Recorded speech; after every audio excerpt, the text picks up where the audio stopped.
ప్రకృతి వ్యవసాయమిది పద పదరో రైతన్నా.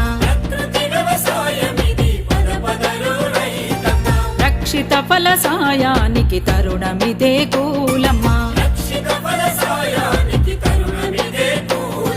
నేల తల్లి రుణము తీర్చ చక్కని సదుపాయమిదే.